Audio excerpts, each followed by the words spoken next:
Yo, what's up sa inyo mga master, no? So, today's vlog, meron tayong tanggap na Skyboard nito. So, kasama natin si Master, Master James na lang. ayun, Master James. So, ito, Shoutout kay Master Leboy Tech. Ayan, Ayun. napakagaling. Pati kay kay Master. ayan, shoutout sa mga kagrupo natin pala bago natin umpisan itong vlog na to. Shoutout kay Sir, sila Sir Butch Patel, yan sa Paco, Manila, ang mga instructor dyan, Sir Rom, Sir Hill, Sir Otep, yan, shoutout sa inyo, tsaka Sir Ali, yan, Sir Ali Amyanan Tech, yung mga tropa natin, tsaka sa electronics technician, buong admin ng electronics technician at sa mga Pinoy tech vloggers, yan, shoutout sa inyo. So ito, meron kaming isi-share dito, ito kasi Skyboard TV, no? So ang issue nito, yan, ilalabas ko sa screen ito, kung makikita nyo. Nag-ano siya, nagpi-freezing yung kanyang screen, no? So, kahit na nag-cut na sa LC1, LC2, no? Ganun pa rin siya. So, ipapakita ko lang sa inyo kasi na-troubleshoot na namin to. Tsaka, itong TV na bali tatlo ng technician ng umawak nito. Sabi No? panel daw, Master. So, panel issue na daw. Negative na sa repair. Yun, so panel issue na daw Palit yun. panel na daw. Yun, kaya dinala ni Master Kaya dito. nadala ko kay Master. Sana, ito si-share ko lang sa inyo yung pagka-repair ko dito. So ipapakita ko sa inyo kung ano yung ginawa natin sa trouble na to. Kasi nung nag-cut tayo ng LC1, LC2, so naging normal siya pero meron siyang flickering naman. So ito yung ginawa ko, papakita ko sa inyo.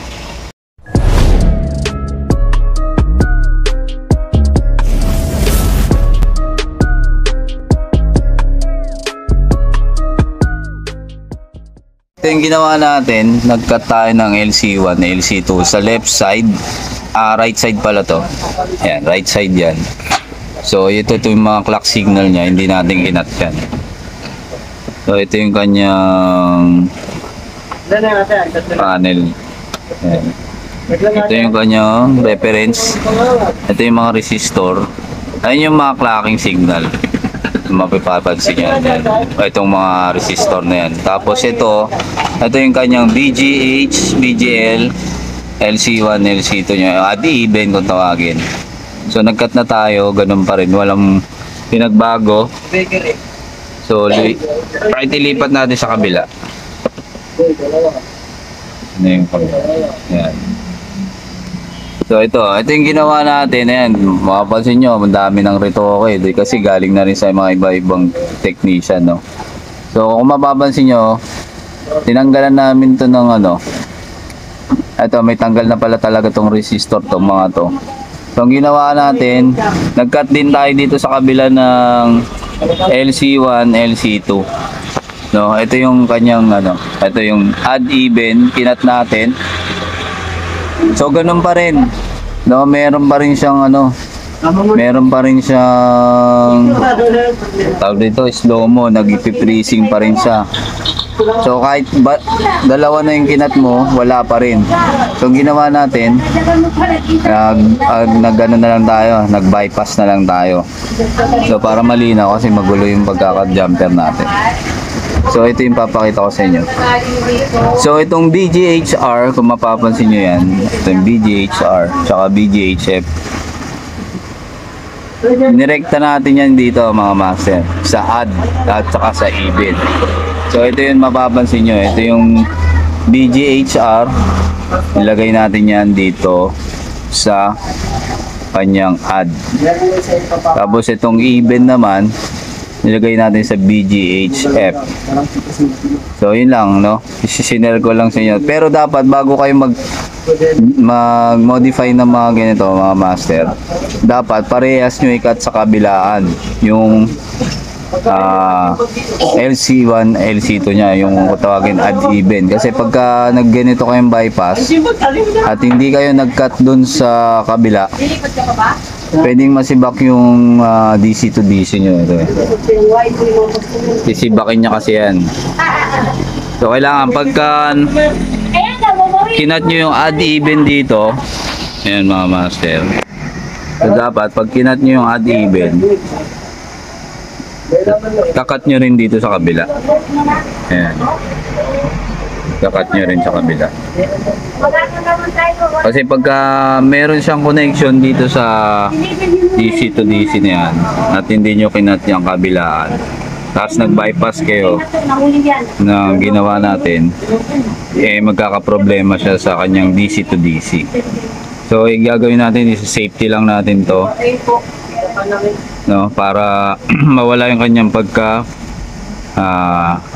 ang tawag ba, master? Yung freezing. Oo, yung freezing, tsaka yung flickering. So, ito yung ginawa natin yan. Sana makapulot kayo ng konting idea. Iwasan nyo magdikit to.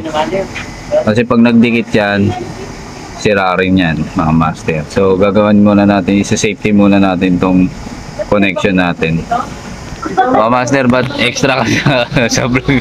Master, ito pala yung model. So, ito yung pala yung model daw, no? Model natin ay 32 TB 2000. Yan. Master, paano? Video mo muna. Iyan na natin. Lagyan muna natin ng safety. Tikreto ba dito si John Ray? Pilaway? Oo, kanina. Anong oras? Maga pa yun, master. Binenta yung speaker niya? Oo. Yan na yun. Ang sira ng cellphone niya? May-ari. So ito yung mga master, yung pang safe natin.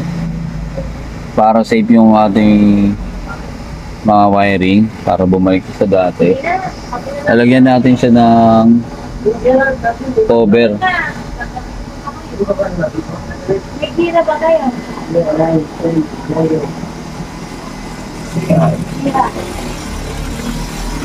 Para yung mga ginamper nyo is hindi siya mag-grounded. Diba? Tawag dito ay ano, mass. Mass siya. Ayan. So, kuberan lang natin yung mga ginamper dito. Ayan. So, medyo maingay tayo sa shop ngayon, mga master, ha. Ayan, ha.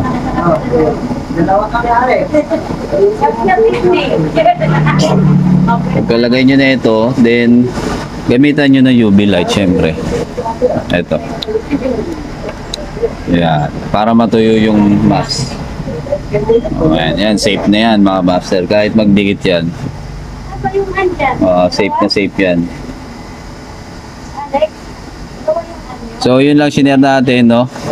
I-swap yung mismong add even niya. I-connect nyo sa BGH F tsaka sa BGH R.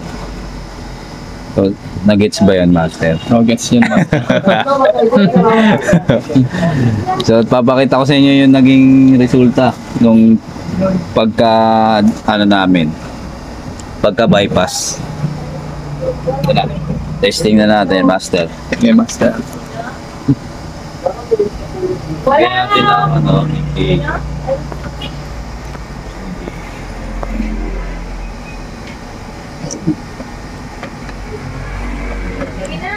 Kapit natin, master, sabi. Oo. Okay. So, sasalpak muna namin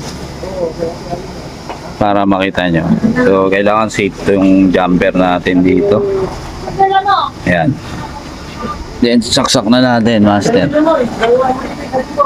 Okay. Ayan. Angat-pangat na ako, master. Kung okay ba yung ating tirada. So, ito, sinare lang namin to, no? Sana makatulong to sa inyo, mga master. Ayan, no? Nawala na yung niya, creasing niya. So, play natin yung naka-PC tayo, eh. Ayan. Kaya kung mapapansin nyo, baliktad lang. Pero nawala na yung freezing. So, ang pansin ko lang dito, ang naging cause nitong TV, kaya siya nagkaroon siya ng freezing kasi mainit masyado dito sa kanyang left side panel. So, sobrang init dito. Tapos, may guhit siya. Ayun, may guhit. So, siguro, kaya siya nagkaroon siya ng freezing, ito yung nagiging cause ng kanyang pagka-freeze. Itong ditong left side na to. So yun lang mga master, sana nakatulong tong video na to.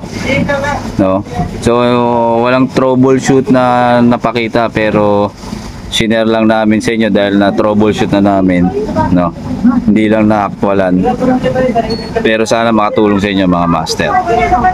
Mga master, no, ganito na lang tayo dahil kahit pa paano na-solve natin yung problema at na kaka-boundary na kami ni master. Yun lang mga master. Maraming salamat sa inyo at shoutout sa buong electronics technician. Peace out. This is Mojajo's Technique. Signing off mga master.